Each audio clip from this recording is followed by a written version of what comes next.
Yes! Kaupo nga mga kabisnes. So yun po mga kabisnes, isang mapagpalang gabi sa ating lahat mga kabisnes naming minamahal.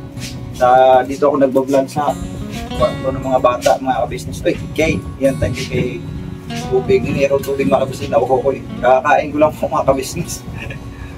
Parang masarap yata yun, delight. Natigil nga. Sarap nito eh. Sarap. Yan.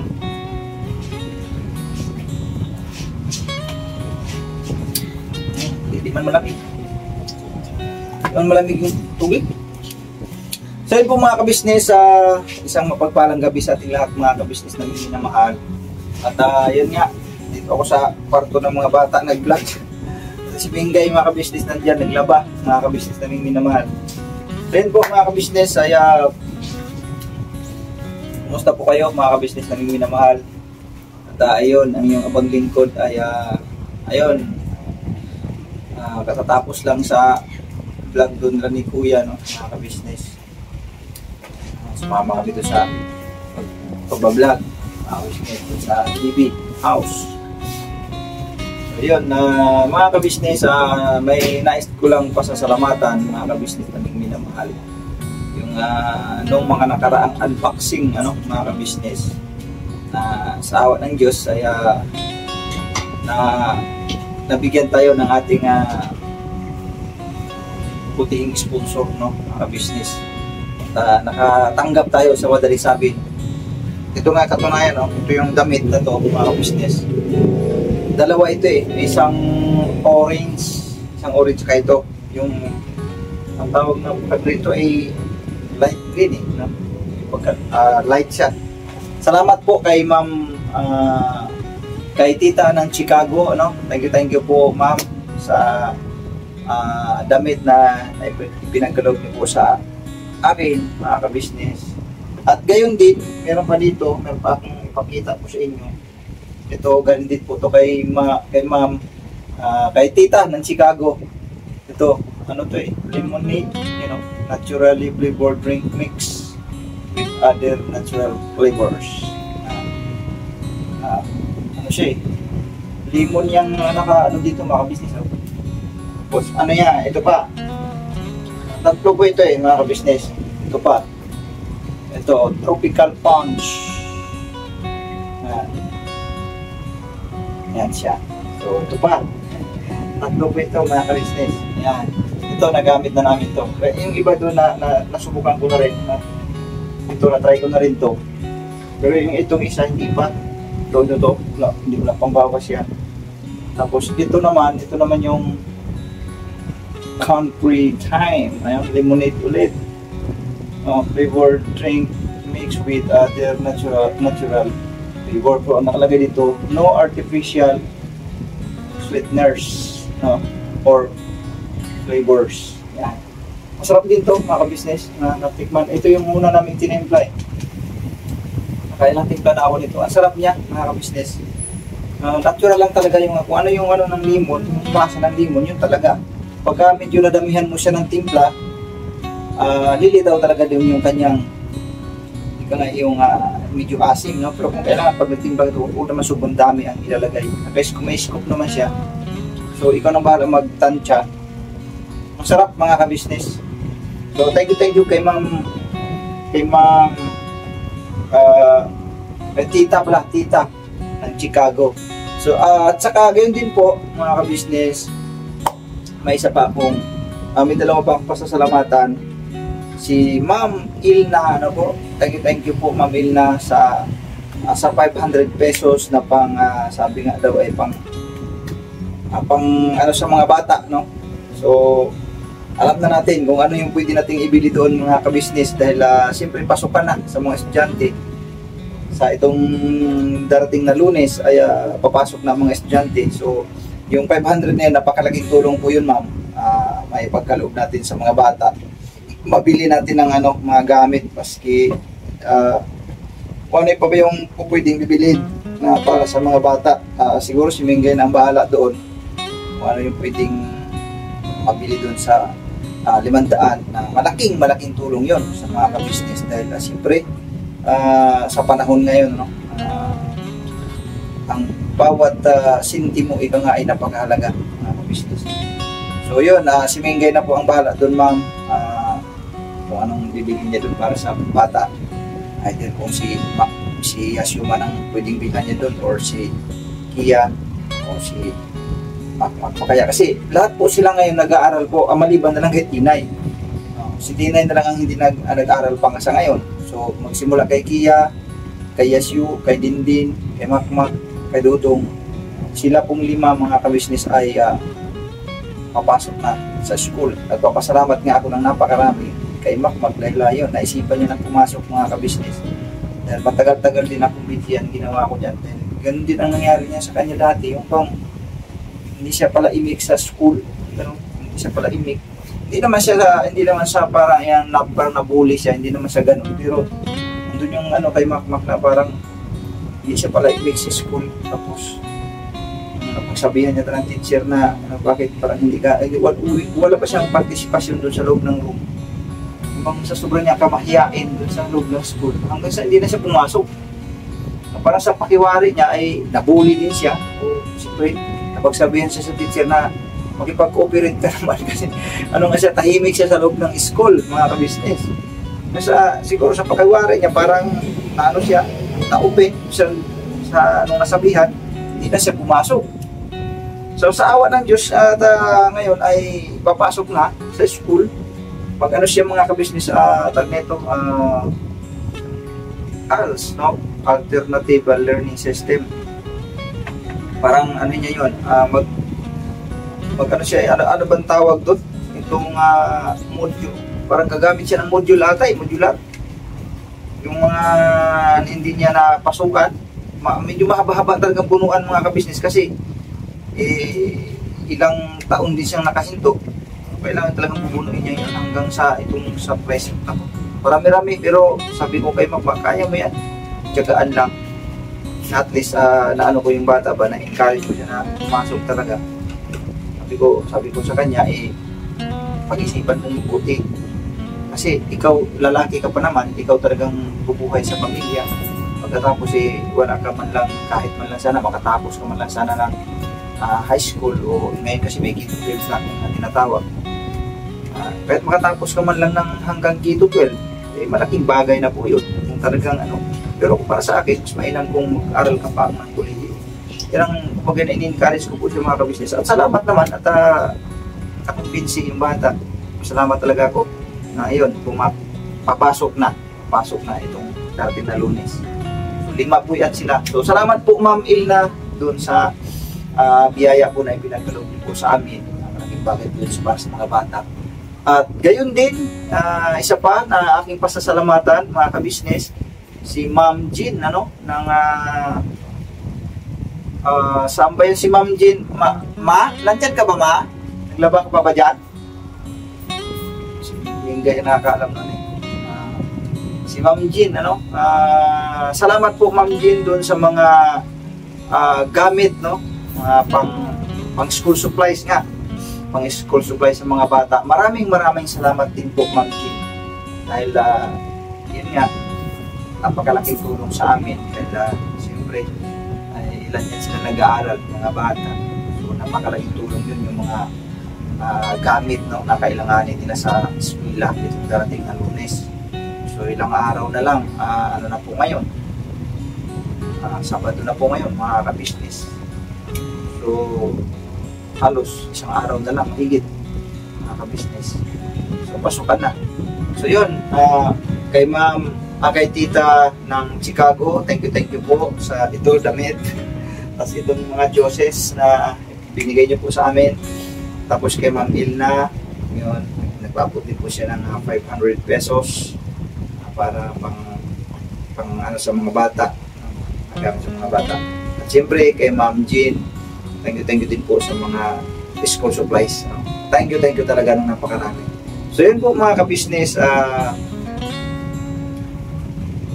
kung may tatanong niyo po, patungkol sa aking yung pagpapacheck up ng mga ka-business. Yung pagpacheck up po ng mga nakaraan na grabe talaga, nandun naman po yung sa vlog. na grabe talaga sacrifice ko sa pagpila-pila, grabe talagang halos sumusuko ako mga ka-business talaga, sobrang haba, parang buti sana kung hindi siksikan, tapos yung kuwan pa, yung tent na napakababa, sobrang init, tapos pagdating naman sa hapon, biglang umuulan, ang maamoy mo naman ngayon yung singaw ng semento na siyempre galing sa init, grabe, pero ganun pa man, talagang tinaga ko yun. Tapos sumunod na mga araw, ako na lang ang bumalik kasi yun nga, tag na ito, pinapaano ko na si Mingay, pinapagpahinga ko na kasi pag umalis kami, hindi po pwede hindi kasama si Bibi Tinay, lagi kasama. Bagaman, nagkukumute kami, pero ano talaga parang ano ko ba, yung bata ba, kawawa talaga, lalo na pagdating na doon sa pilahan mga ka-business, kawawa talaga. Siyempre, si Mingay, kawawa din, kabubuhat. Pero ano naman, nagpalit-palit naman kami, pero yun ang nandun katotohanan, talagang pagod kami parehas. Tapos ko pagod na sa kakapipila, buhat pa si Bibi Tinay. Kaya nung sumunod na mga araw, ako na lang ang pumunta, ako na lang mag-isa. Yun nga lang, may mga pagkakataon na nung pumila ko ay naabutan ng cut-off, nung ganun ba, nung ganun tipong ganun. Talagang ganun ang nangyari na pagdating doon sa ay wala na, hindi naabot, ganito, ganyan. Katulad nung nagpila ako sa itong medical record, naabot ako ng siyam-siyam din doon sa taas. Pagbaba ako para ipila ko na sana, wala na, hindi na ako umabot. So, panibagong balik na naman mga ka-business. Ngayon mga ka-business ay abangan nyo na lang po yung mga kasunod na hakbang mga ka-business, kasi marami pang gagawin mga ka-business, marami pang gagawin. Hindi makuha sa isang lakaran. Halimbawa kung tatlo agad ang gusto mong tapusin sa araw na yun, hindi magagawa mga ka-business, hindi kaya talaga. Kung halimbawa, kung yun katulad nung kukuha ka ng medical record, doon lang, hanggang doon lang yung magiging mo, sa buong maghapon, doon lang, hindi ka na, ang gagawin sana nung napumilang ako doon, sana pag punta ko doon sa medical record, kung nakuha lang sana kaagad, makapila uli ako doon sa surgery para kasi ipapabasa ngayon. Makakapila sana ako doon. Kung hindi nangyari, kasi pagkababa ko, wala nang oras. Hindi na tinanggap. Ay, wala na po, cut-off na po tayo. Kaya, kung may mga gagawin ka doon, meron ka dapat na asikasuhin. Pa-isa-isa lang talaga. O, limbawa, ibibigay siya doon, doktor, ito yung gagawin mo, ganito. Sunod pangalawa, ganito. Sunod pangatlo, ganito. Hindi po mangyayaring magpabalik-balik ka talaga. Kasi, doon pala sa isa, mauubos na oras mo. So meaning, pagdating ng hapon, wala na, di ka na makapunta sa pangalawang second step mo. Babalik ka ulit bukas para doon naman sa pangalawang step. Ganun ang nangyayari. Kaya, parang ako, mga business, yung bang, napagod talaga ako, sabi ko nga, dapat, babalik sana nga ako kahapon, pero hindi ko na ginawa muna, sabi ko, pahinga muna kahapon, sabi ko. Sa ibang araw naman, itong darating na Lunes, mga ka-business, kahit si din sasamahan ko pa yan, mga ka-business, doon sa school, kasi siyempre may mga explanation pa ang teacher doon, at least nandun ako, at para alam ko rin, hindi ko muna ipinaway kay Mingay kasi nandyan si Bibi Tinay, ako na lang muna sasama kay din sa Monday, para kasi nung nagpa-enroll kami nung time na yon, doon sa public na po mga ka-business, sa public na po siya nag-aaral, mag-aaral, ay pagdating namin doon, wala yung teacher na mag-a-assist doon sa K-12, wala mag-a-assist. Ang sabi sa amin, balik kayo ng alas 8 ng umaga ng Lunes, para sandali lang naman daw yan pag-enroll, sandali lang naman daw yan, pagkatapos yan, pwede na agad din, pasok na agad. Bagay, hindi pa naman yan mga ka-business regular classes, mga lang yan, siguro may mga explanation lang mga teacher dyan, mga ganito, mga gagawin yung siyempre mga notebooks, yung mga kailanganin ng notebook, mga kagamitan, yun lang naman siguro ang mga kauna-unahang dyan, hindi pa naman agad-agad mag-klase yan mga ka-business. Pero at least nandun na kagad si Dindit, mag-i-presenta agad siya. Kaya sa Lunes, salip na ang schedule ko sana ay pupunta ako ng ospital para tatapusin yung aking mga kailanganin doon, mga ka-business, kasi ang explain nga sa akin ng doktor ay mag-back to, ano ako, parang back to zero uli, para magpanibago uli ng mga procedures, no? Kung ano yung ginawa dati, yung pagkuha ng dugo, pagkuha ng yung ano na ng dumi, you know, tabi sa mga kumakain, ano po, mga business. Tapos yung may tinatawag pang colonoscopy, no? Tapos pagkuha ng dugo nga, yun nga, tapos CT scan, mga kabisanda. Pagkabalik sa dati, kung ano yung posisyon noon, yun uli ang gagawin, mga kabisnes. Tapos yung colonoscopy, i-colonoscopy nila ako, mga kabisnes. Kaya sa halip na sa Lunes ay pupunta sana ako siguro sa Martes na, mga kabisnes, ako makakabalik. Depende sa sitwasyon kung ano yung may mga priority na kailanganin dito. So, parang hindi pa, no, mga kabisnes. Kasi ano na nga rin talaga, sabi ko, pwede pahinga muna ako dun sa sunod-sunod kong kapila-pila doon. Napagod talaga ako, mga kabisnes, kasi unang-una yun nga yung hindi na ako sanay baga sa yung parang sobrang inip ako doon, tapos init pa. Sanay maganong oras na dito sa bahay, natulog lang ako yan eh. Pagkatapos ko, siyempre pagkatapos kong mag-vlog, tapos palit-palit lang naman kami mag-edit dito. Minsan si Dingding, minsan si Gia kasi mga kapis marunong na mag-edit yan. Tapos minsan si Dudong, nag-edit niya si Dudong. Tapos ako, palit-palit kami. Pero ako pa rin talaga ang pangunahin na nagsanay ako. Kasi ano naman ang maituturo ko sa mga anak ko kung hindi ko rin sanayin ang sarili ko. Ako talagang pangunahin. Sinasanay ko talaga sarili ko. Bagaman hindi matagal-tagal na ako nag-edit, pero sinasanay ko pa rin ang sarili ko talaga. Hindi ko hinayaan na sila na lang, mga bata na lang. Hindi ko.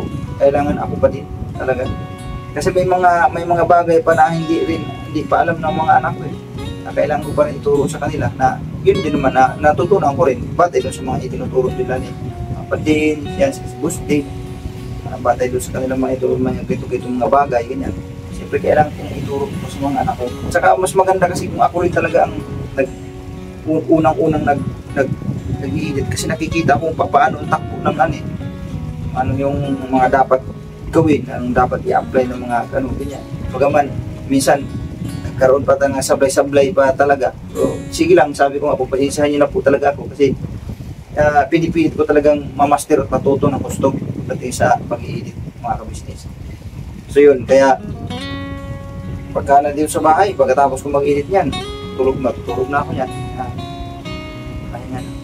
Kaya yun, kaya pagka yung nagpila-pila ako dun sa parang buring ako dun. Kaya sabi ko, pahinga muna ako. Sabi ko nga, sa sunod na mga araw naman ako babalik. Mahirap pag sunod-sunod punta doon.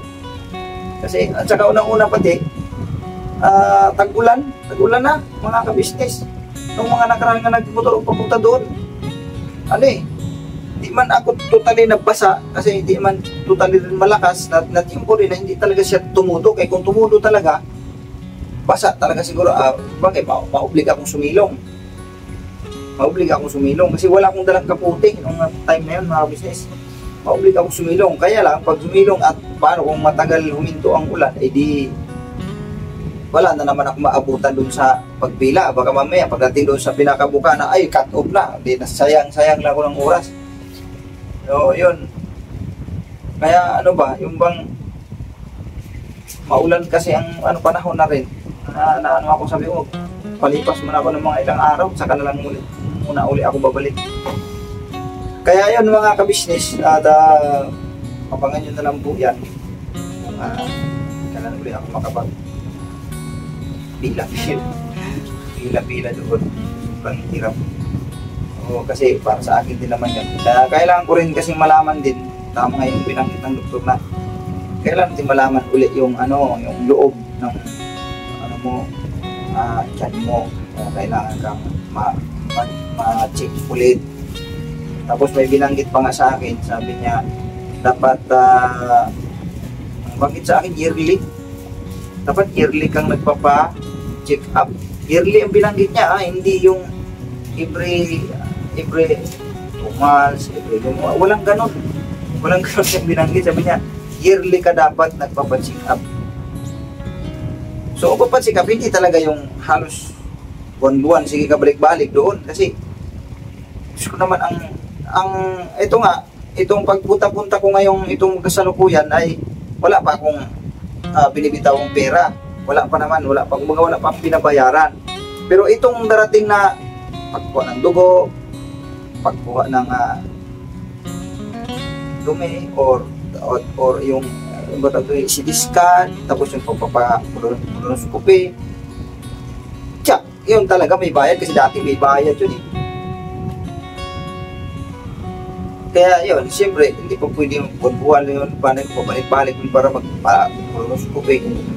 Ang binanggit sa akin ng doktor, yearly.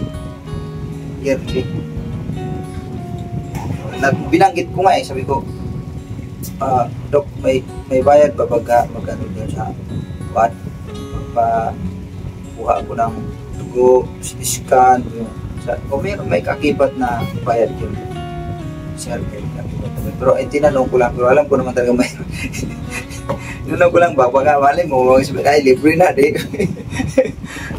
Malaki-laki din kasi bayaran dun eh, sa mga ganyan eh. Kaya, ayun, sabi ko, sige, at babalik na lang ako. Kaya ito nga, hindi pa ako nakabalik ulit kasi napahagod ako. Business. Abangan nyo na lang po yun mga ka-business. I-vlog ko naman po yun eh. Kanya lang, sa loob kasi talaga ng hospital mga ka-business, hindi ka maka-vlog ng yung nandun sa doktor nga.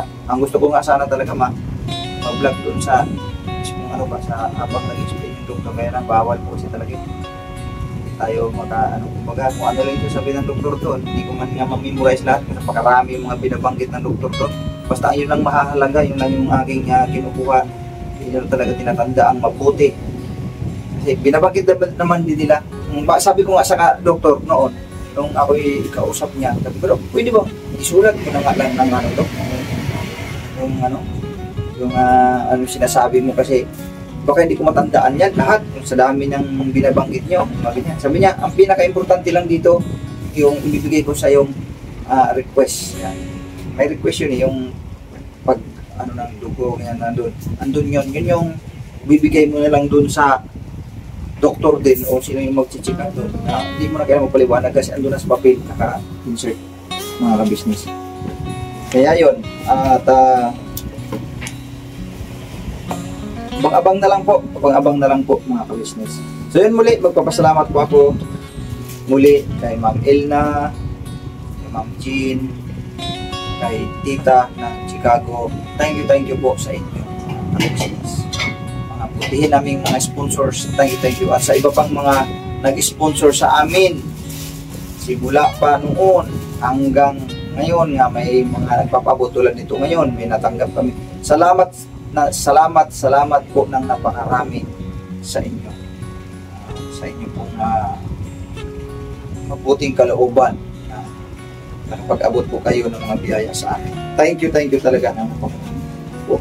So hanggang dito na lang siguro mga ka-business na may minamahal. Yung aking vlog, kasi antok na rin ako mga ka-business. Thank you. God bless po sa ating lahat. Huwag po natin kalimutang suportahan. Siyempre, ang Ka-Business Official, Papa Dens TV. Siyempre, ang Ka-Business Family, Mrs. KB Official, at sa lahat ng mga kagwangs, ang iyong abang lingkod, kagwang po na official. Resport po. At siyempre, kay Lito and Vera Official, kay Medyo Kagwang Official, at panghuli si Editor Daryl Official. At sa lahat ng mga reactors ng Ka-Business Family, pakisuportahan po natin mga ka-business. Hanggang dito na lang ang aking vlog. Thank you. God bless po sa ating lahat. Never say goodbye. Tomorrow is another day. Hirabanat mga ka-business namin minamahal. Bye-bye po.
gawa